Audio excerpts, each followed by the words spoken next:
नमस्ते। हमारी दुनिया वाकई कितनी कमाल की है ना? अपने चारों तरफ देखिए, जिंदगी ही जिंदगी है। एक छोटे से कीड़े से लेकर आसमान छूते पेड़ों तक। तो चलिए, आज हम इसी जिंदगी की रंगीन दुनिया में एक डुबकी लगाते हैं और समझते हैं कि ये विविधता, ये डाइवर्सिटी आखिर है क्या और क्यों इतनी जरूरी है। तो तैयार हैं? चलिए, इन स्टूडेंट्स के साथ हम भी निकल पड़ते हैं एक तरह की डिजिटल नेचर वॉक पर। देखते हैं हमारे आसपास क्या कुछ छिपा हुआ है और प्रकृति हमें क्या सिखाने की कोशिश कर रही है। तो हमारी ये सैर शुरू होती है सबसे पहले और सबसे जरूरी कदम से, जो है अपने आसपास की दुनिया को बस ध्यान से देखना।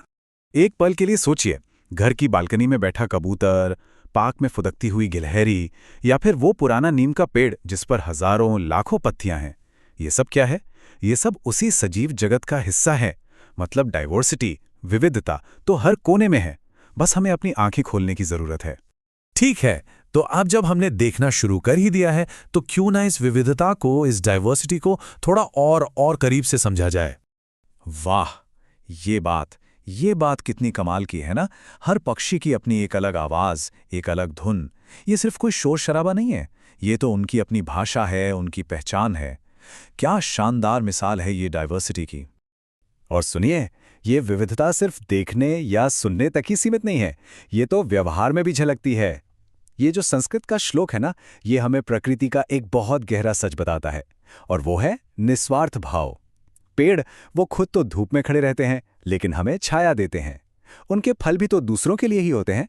इससे पता चलता है कि प्रकृति में हर कोई एक दूसरे से कितनी खूबसूरती से जुड़ा हुआ है। तो मतलब बात यह है कि प्रकृति में कोई भी अकेला नहीं है, सब एक टीम की तरह काम करते हैं। पेड़ पौधे जानवरों को घर देते हैं, खाना देते हैं, और बदले में जानवर क्या करते हैं? वो बीजों को इधर उधर फैलाकर नए पेड़ उगाने में मदद करते हैं। ये एक ऐसा खूबसूरत सर्कल है, जीवन का चक्र, जो कभी खत्म नहीं होता। लेकिन अब एक बड़ा सवाल उठता है। दुनिया में तो करोड़ों अरबों तरह के जीव हैं, तो फिर वैज्ञानिक इन सबको समझते कैसे हैं? इतनी सारी जानकारी को भाई व्यवस्थित कैसे किया जाता है? इसका जवाब उतना ही आसान है जितना अपनी किताबों की अलमारी को सेट करना। सोचिए, हम सब हिस्ट्री की किताबें एक तरफ और साइंस की दूसरी तरफ रखते हैं, है ना? ठीक बिल्कुल वैसे ही साइंटिस्ट भी जीवों को उनकी समानताओं और गुणों के आधार पर अलग अलग ग्रुप्स में बांट देते हैं, और इसी प्रोसेस को कहते हैं वर्गीकरण, या इंग्लिश में कहें तो क्लासिफिकेशन। तो ये होता कैसे है? बहुत सिंपल है। सबसे पहले ये देखो कि जीवों में क्या क्या बातें एक जैसी हैं, फिर ये पहचानो कि उनमें क्या क्या अलग है, और बस इन्हीं समानताओं और अंतरों के बेसिस पर ग्रुप्स बना दिए जाते हैं। यही है क्लासिफिकेशन का, आप कह सकते हैं, मूल मंत्र।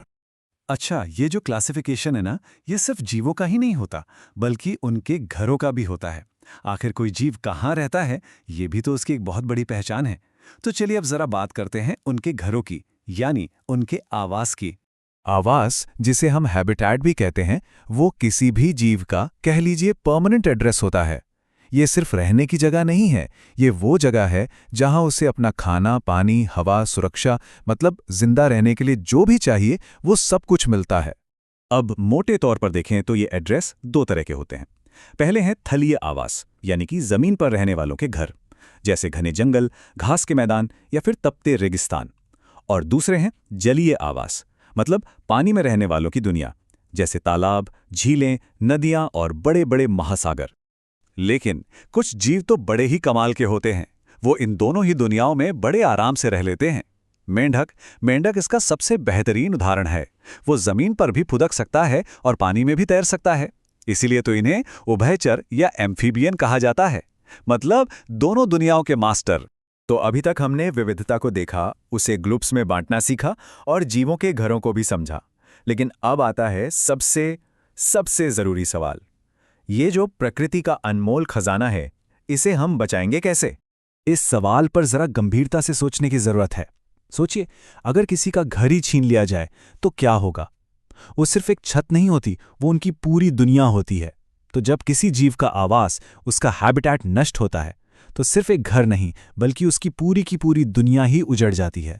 और इसके जो नतीजे होते हैं वो बहुत ही भयानक होते हैं। एक चेन रिएक्शन शुरू हो जाता है।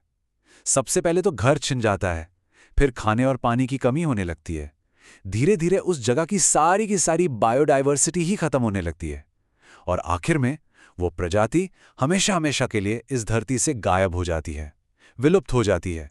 इसीलिए ये हम सबकी जिम्मेदारी है। अगर हम चाहते हैं कि हमारी ये धरती, हमारा ये प्लैनेट हमेशा ऐसा ही हरा भरा और जिंदगी से गुलजार रहे, तो इस बायोडाइवर्सिटी को बचाना हमारी सबसे बड़ी, सबसे पहली प्राथमिकता होनी चाहिए। और जाते जाते एक सवाल के साथ सबको छोड़ना चाहूंगा। जरा याद करने की कोशिश कीजिए, क्या कोई ऐसा पक्षी, कोई तितली या कोई पौधा है जो बचपन में तो खूब दिखाई देता था पर अब कई सालों से नजर नहीं आया? इस सवाल का जवाब ही शायद हमें ये याद दिलाएगा कि हम क्या कुछ खो चुके हैं और अब हमें क्या बचाना बाकी है।